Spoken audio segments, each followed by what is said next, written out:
So welcome back to another episode, and today we're talking again, but it's about something most people don't want to talk about: finance.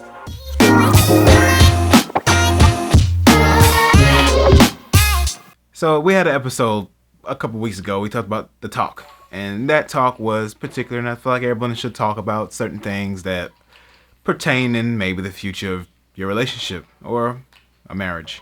So that talk was more so pertaining to religion. And today we're talking about finances. Yes, money.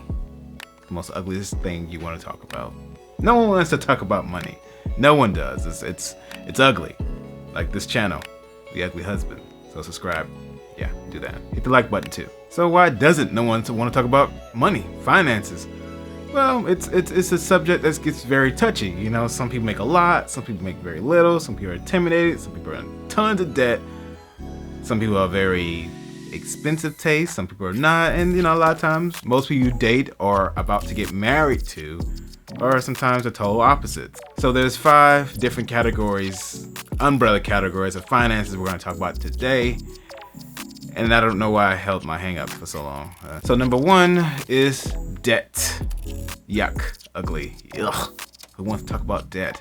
So debt is this right here. You know, people think it's parents-in-laws and in-laws that can break marriage. You know, even infidelity. I actually think debt can actually break a relationship, a marriage up. Like it's bad. Like debt is bad, especially if you get into debt while you're married.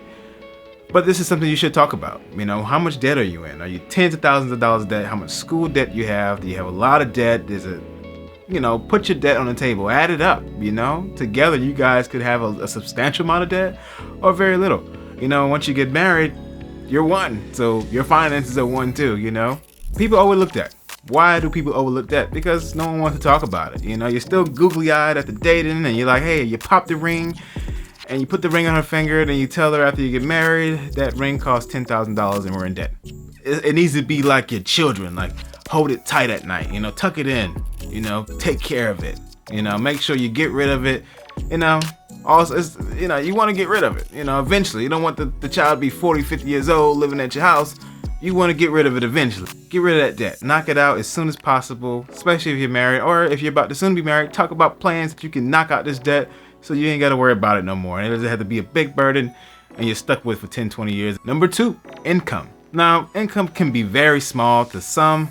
I mean, maybe a big conversation, maybe small. Obviously, that's usually, you know, when you ask somebody what they do for a living, you can kind of somewhat, especially in your first date, you can somewhat know what kind of money they making.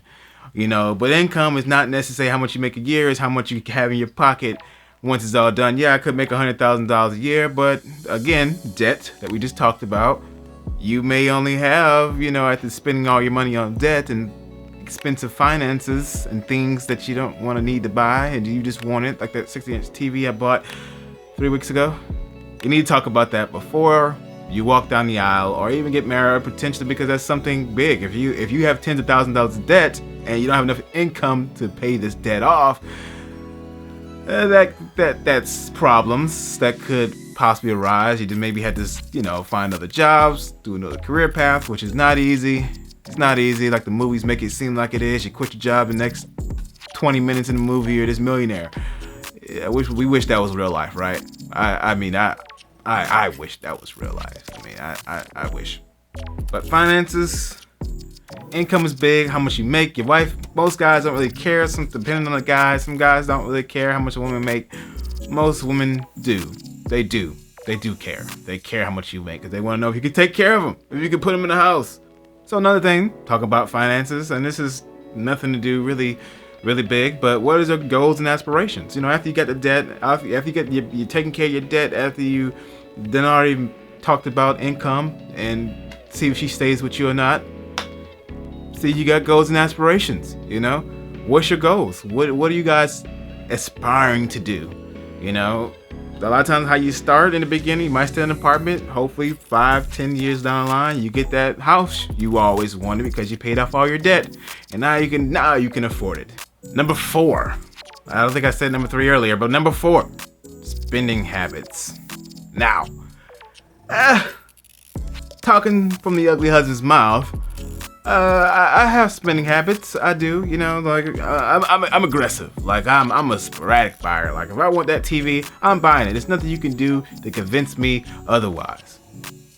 I want that TV. I want the camera. I want this. I want that. I'm gonna get it. You know, but those are bad spending habits. So talk about it. Some people have really bad spending habits. Most guys like electronics. Most women like other things, like clothes and makeup and women things. But talk about it. Talk about the spending habits you have so you guys don't get in more debt, especially if it's something crazy, like you like to gamble, or you like to buy very expensive artwork, or stuff for your car that doesn't make any sense. Talk about those things, because that can lead to more debt. What happens is you pay off all your debt and you go back to bad spending habits, and guess what? You're back in debt again. Yes. So talk about these spending habits and ways to work on these spending habits, because spending habits, we know, those are not hard to get rid of. Most times people try to hide it, like myself. But hey, who's ugly here? You or me? Budget plans. Yes, budget plans. Why are they important? Because it keeps you accountable for everything. You don't go out and spend things and buy things you don't need. This is how you can pay off your debts. So men, be a leader. Talk about these things. Talk about your finances. Make a budget plan. Most women are better at budget plans, but hey, everybody's different. So you may be better at the budgets than the women are. So take that lead, become that leader. Make that budget plan. Because that's what's going to keep you accountable so you don't be in more debt and have bad spending habits. And you can hopefully bring home more money from your income-based job because you're not spending much anymore. That's one thing I probably should have learned myself, but I didn't. So yeah, still trying to get that budget plan going. So that's it for today. That is it. Hopefully you like this one, because it's definitely talked about something that's very touchy that most people don't want to talk about because it's very, very, very uncomfortable. Like and subscribe. Please click on this channel for more. That's it. The Ugly Husband.